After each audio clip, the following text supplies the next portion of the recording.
नमस्कार। ये महाभारत कथा पूरी तरह से वेद व्यास महाभारत के ऊपर आधारित है। यदि आप इसका निरंतर श्रवण करते रहना चाहते हैं तो इस चैनल को सब्सक्राइब जरूर कर लें और आगे आने वाली सभी पॉडकास्ट के नोटिफिकेशन के लिए बेल आइकन को भी जरूर से प्रेस कर दें। अब हम सुनेंगे तपस्या करते हुए श्री कृष्ण के पास शिष्यों का आना, उनका प्रभाव देखना और नारद जी का शिव पार्वती के धर्म विषयक संवाद का वर्णन करना। युधिष्ठिर ने कहा, पितामह, आप हमारे कुल में सब शास्त्रों के जानकार और अत्यंत बुद्धिमान हैं, अतः मैं आपके मुख से अब ऐसे विषय का वर्णन सुनना चाहता हूँ जो धर्म और अर्थ से युक्त, भविष्य में सुख देने वाला और संसार के लिए अद्भुत हो। हमारे बंधु बांधवों को यह दुर्लभ अवसर प्राप्त हुआ है। आपके सिवा दूसरा कोई सब धर्मों का उपदेश करने वाला महापुरुष हमें नहीं मिल सकता। अतः इन भगवान श्री कृष्ण और संपूर्ण राजाओं के सामने मेरा और मेरे भाइयों का प्रिय करने के लिए आप पूछे हुए विषय का वर्णन कीजिए। भीष्म जी ने कहा, पुत्र, अब मैं तुम्हें एक बड़ी मनोहर कथा सुना रहा हूँ। पूर्व काल में इन भगवान नारायण और महादेव जी का जो प्रभाव मैंने सुन रखा है उसको तथा पार्वती जी के संदेह करने पर शिव और पार्वती में जो संवाद हुआ था उसको भी बता रहा हूँ, सुनो। पहले की बात है, धर्मात्मा भगवान श्री कृष्ण 12 वर्षों में समाप्त होने वाले व्रत की दीक्षा लेकर एक पर्वत के ऊपर कठोर तपस्या कर रहे थे। उस समय उनका दर्शन करने के लिए नारद पर्वत, श्री कृष्ण देवपायन, व्यास, धौम्य, देवल, काश्यप, हस्ति काश्यप तथा दूसरे दीक्षा और दम से संपन्न ऋषि महर्षि अपने शिष्यों, सिद्धों तथा देवोपम ऋषियों के साथ वहां आए। देवकी नंदन श्री कृष्ण ने बड़ी प्रसन्नता के साथ देवोचित उपचारों से उन महर्षियों का आतिथ्य सत्कार किया। भगवान के दिए हुए हरे और सुनहरे रंग वाले कुशों के नवीन आसनों पर विराजमान होकर वे वहां रहने वाले राजर्षियों और देवताओं के साथ प्रसन्नता पूर्वक मधुर वाणी में धर्म विषयक चर्चा करने लगे। इतने ही में अद्भुत कर्म करने वाले भगवान श्री कृष्ण के मुख से उनकी व्रतचर्या से प्रकट हुआ तेज बाहर निकलकर वृक्ष, लता, झाड़ी, पक्षी, मृग समुदाय, शिकारी पशु और सर्पों सहित उस पर्वत को दग्ध करने लगा। उस समय नाना प्रकार के जीव जंतुओं का हाहाकार चारों ओर फैल रहा था। थोड़ी ही देर में उस पर्वत का शिखर जलकर खाक हो गया। वहां चेतन जीवों का नाम भी बाकी न रहा। उसकी स्थिति बड़ी दयनीय दिखाई देती थी। उस प्रकार ऊंची ज्वालाओं से युक्त उस तेज स्वरूप अग्नि ने पर्वत के समस्त शिखर को भस्म करके भगवान श्री कृष्ण के पास आकर शिष्य की भांति उनके दोनों चरणों में प्रणाम किया। तब भगवान ने उस पर्वत को जला हुआ देखकर उसके ऊपर अपनी शांत दृष्टि डाली। इससे वो पुनः अपनी पहली अवस्था में आ गया। वहां पूर्व की ही भांति प्रफुल्लित लताओं और हरे भरे वृक्षों की शोभा छा गई। पक्षियों का कलरव होने लगा तथा सभी जीव जंतु जीवित होकर विचरने लगे। यह अद्भुत और अचिंत्य घटना देखकर मुनियों को बड़ा विस्मय हुआ। उनके शरीर में रोमांच हो आया और नेत्रों में आनंद के आंसू भर गए। ऋषियों को इस प्रकार विस्मित होते देख नारायण स्वरूप भगवान श्री कृष्ण ने विनय और स्नेह से भरी हुई मधुर वाणी में कहा, महर्षियों, आपका समुदाय तो सदा आसक्ति और ममता से रहित है। सबको शास्त्रों का ज्ञान है, फिर भी आप लोगों को आश्चर्य क्यों हो रहा है? ऋषियों ने कहा, भगवान, आप ही संसार को बनाते और आप ही पुनः उसका संहार करते हैं। सर्दी, गर्मी और वर्षा आप ही के स्वरूप है। इस पृथ्वी पर जितने भी चराचर प्राणी हैं उन सबके पिता माता ईश्वर उत्पत्ति के कारण भी आप ही हैं। आपके मुख से अग्नि का प्रादुर्भाव देखकर हम लोगों को महान आश्चर्य हो रहा है। अतः आप उसका कारण बताने की कृपा करें। उसे सुनकर हमारा भय दूर हो जाएगा। श्री कृष्ण ने कहा, मुनिवरों, मेरे मुख से प्रलय काल के अग्नि के समान जो तेज प्रकट होकर पर्वत को दग्ध कर रहा था वो मेरा ही वैष्णव तेज था। मैं इस पर्वत पर अपने ही समान वीर्यवान पुत्र पाने की इच्छा से व्रत करने के लिए आया हूँ। मेरे शरीर में स्थित प्राण ही अग्नि रूप में बाहर निकलकर सबको वर देने वाले लोक पितामह ब्रह्मा जी का दर्शन करने के लिए उनके लोक में गया था। ब्रह्मा जी ने उसे ये संदेश देकर भेजा है कि भगवान शंकर का आधा तेज ही मेरे पुत्र रूप में उत्पन्न होने वाला है। वो तेजोमय प्राण वहां से लौटने पर मेरे पास आया है और निकट पहुंचने पर शिष्य की भांति परिचर्या करने के लिए उसने मेरे चरणों में प्रणाम किया है। इसके पश्चात शांत होकर वो अपनी पूर्व अवस्था को प्राप्त हो गया है। यही मेरे मुख से इस अग्नि के प्रकट होने का रहस्य है, जिसको मैंने थोड़े में आप लोगों को बता दिया है। अतः अब आप भयभीत न हो। आप लोग दीर्घदर्शी हैं, आपकी गति कहीं नहीं रुकती। तपस्वियों के योग्य व्रत का आचरण करने से आपका शरीर दैदीप्यमान हो रहा है तथा ज्ञान और विज्ञान आपकी शोभा बढ़ा रहे हैं। इसलिए मेरी प्रार्थना है कि यदि आप लोगों ने इस पृथ्वी पर या स्वर्ग में कोई महान आश्चर्य की बात देखी या सुनी हो तो उसको मुझसे बतलाइए। आप तो पवन के निवासी हैं, तो आपके अमृत के समान मधुर वचन सुनने की मुझे सदा इच्छा बनी रहती है, क्योंकि सत्पुरुषों का कहा और सुना हुआ वचन विश्वास के योग्य होता है तथा वो पत्थर पर खींची हुई लकीर की भांति इस पृथ्वी पर बहुत दिनों तक कायम रहता है। यह सुनकर भगवान के समीप बैठे हुए सभी ऋषियों को बड़ा विस्मय हुआ। वे कमलदल के समान खिले हुए नेत्रों से उनकी ओर देखने लगे। कोई उनका अभ्युदय मनाने लगा, कोई प्रशंसा करने लगा और कोई ऋग्वेद की अर्थयुक्त ऋचाओं से उनकी स्तुति करने लगा। तदंतर सबने बातचीत करने में चतुर देवर्षि नारद को भगवान की बात का उत्तर देने के लिए प्रेरित किया। तब नारायण के स्वयं भगवान नारद मुनि ने महादेव जी का पार्वती जी के साथ जो संवाद हुआ था उसे इस प्रकार कहना आरंभ किया। नारद जी बोले, भगवान, जहाँ सिद्ध और चारण विचरते हैं, जो नाना प्रकार की औषधियों और पुष्पों से आच्छादित होने के कारण अत्यंत रमणीय दिखाई देता है, तथा जहाँ झुंड की झुंड अप्सराएं और भूतों की टोलियां निवास करती है, उस परम पावन हिमालय पर्वत पर परम धर्मात्मा देवाधिदेव भगवान शंकर तपस्या कर रहे थे। उसी समय पार्वती देवी ने उनके पास आकर पूछा, भगवान, आप संपूर्ण भूतों के स्वामी और समस्त धर्मवेत्ताओं में श्रेष्ठ हैं, तब मैं आपके सामने अपने मन का एक संदेह उपस्थित करना चाहती हूँ। ये मुनियों का समुदाय भी यहाँ उपस्थित है, जो तपस्या में प्रवृत्त रहता और नाना प्रकार के वेश धारण करके संसार में विचरता है। आप इन ऋषियों का और मेरा भी प्रिय करने के लिए मेरे संदेह का निवारण करें।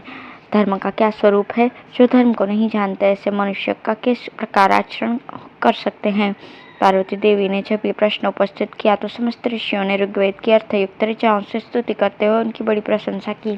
तदंतर भगवान महेश्वर ने कहा, देवी, किसी भी जीव की हिंसा न करना, सत्य बोलना, सब प्राणियों पर दया करना, मनोरेंद्रियों पर काबू रखना तथा अपनी शक्ति के अनुसार दान देना, ये गृहस्थाश्रम का उत्तम धर्म है।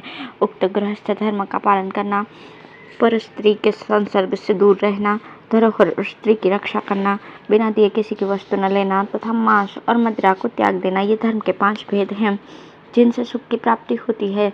इनमें से एक एक धर्म की अनेकों शाखाएं हैं। धर्म को श्रेष्ठ मानने वाले मनुष्यों को इन धर्मों का अवश्य पालन करना चाहिए। पार्वती जी ने पूछा, भगवान, चारों वर्णों का जो धर्म अपने अपने वर्ण के लिए विशेष लाभकारी हो, वो मुझे बताने की कृपा कीजिए। ब्राह्मण, क्षत्रिय, वैश्य तथा शूद्र के धर्म का पृथक पृथक स्वरूप क्या है? महेश्वर ने कहा, देवी, तुमने न्याय के अनुसार प्रश्न करके सब कुछ पूछ डाला। अच्छा, अब अपने प्रश्न का उत्तर सुनो।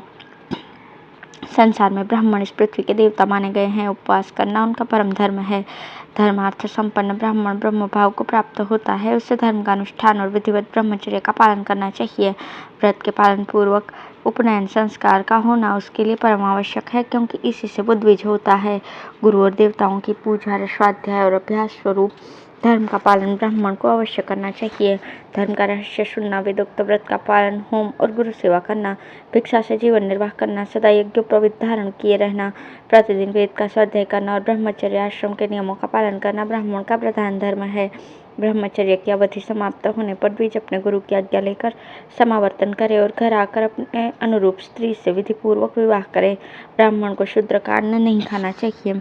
सदाचार का पालन उसका परम धर्म है। उपवास, ब्रह्मचर्य पालन, अग्निहोत्र, स्वाध्याय, हवन, इंद्रिय संयम, अतिथि और भृत्यों को भोजन कराने के पश्चात अन्न ग्रहण, आहार संयम, सत्य भाषण, पवित्र रहना, अतिथि सत्कार करना, गार्हपत्य आदि त्रिविध अग्नियों की परिचर्या करना, यज्ञ करना, किसी भी जीव की हिंसा न करना और घर में पहले भोजन न करके कुटुंब के लोगों को भोजन कराने के पश्चात ही भोजन करना, ये गृहस्थ ब्राह्मण का विशेषतः श्रोत्रिय का परम धर्म है।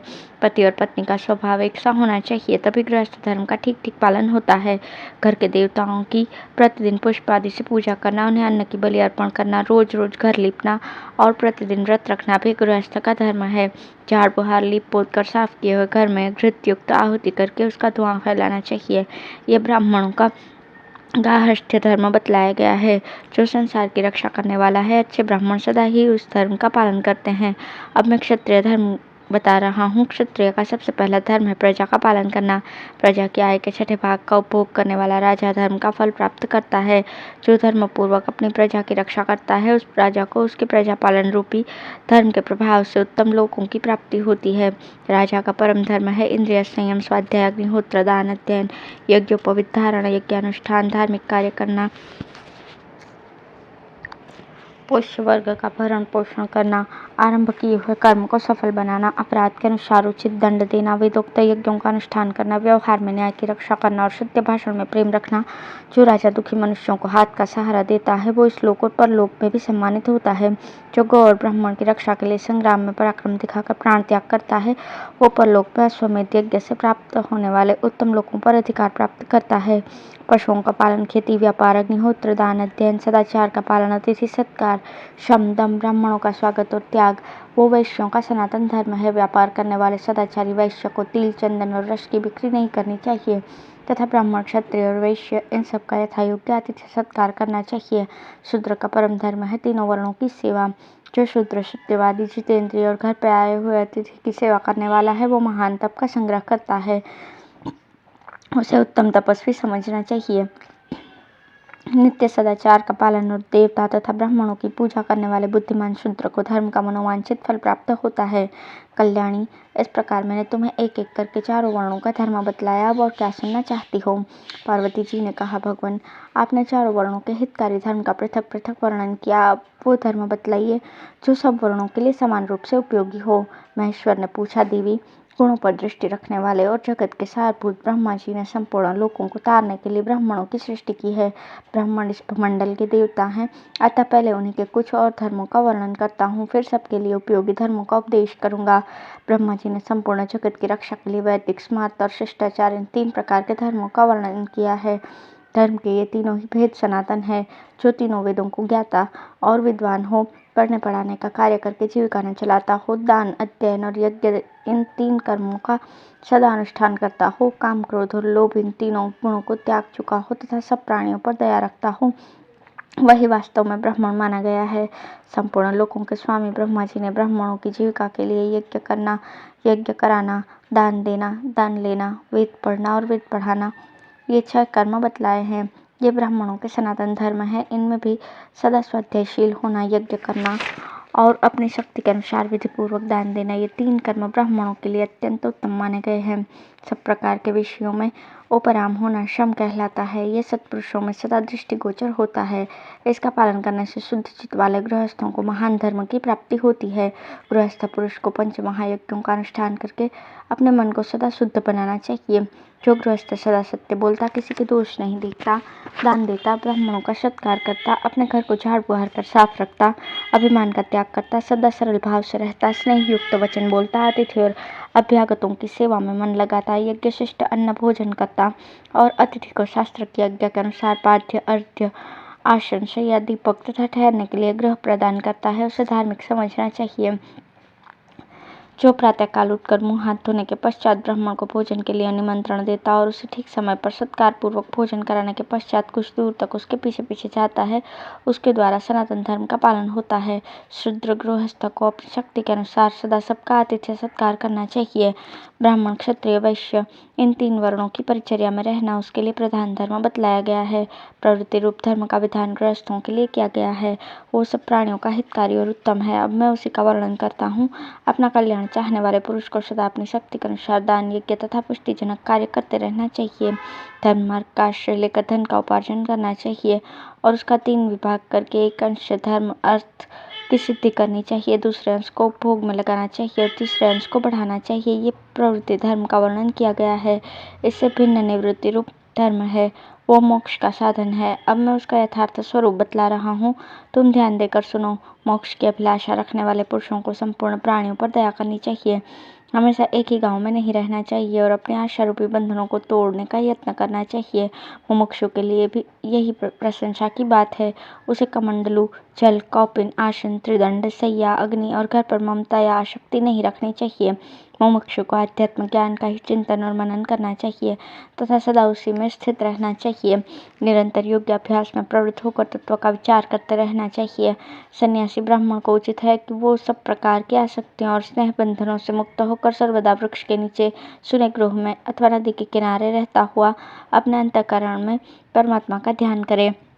जो युक्तिचित होकर संन्यास ग्रहण करता है और मोक्षोपयोगी कर्म, श्रवण, मनन, निधिध्यासन आदि के द्वारा समय व्यतीत करता हुआ ठूठे काष्ठ की भांति स्थित रहता है, उसको सनातन धर्म का मोक्ष स्वरूप फल प्राप्त होता है। सन्यासी पुरुष किसी एक स्थान पर आसक्ति न रखे, एक ही गांव में न रहे तथा एक ही नदी के किनारे पर सर्वदा शयन न करे।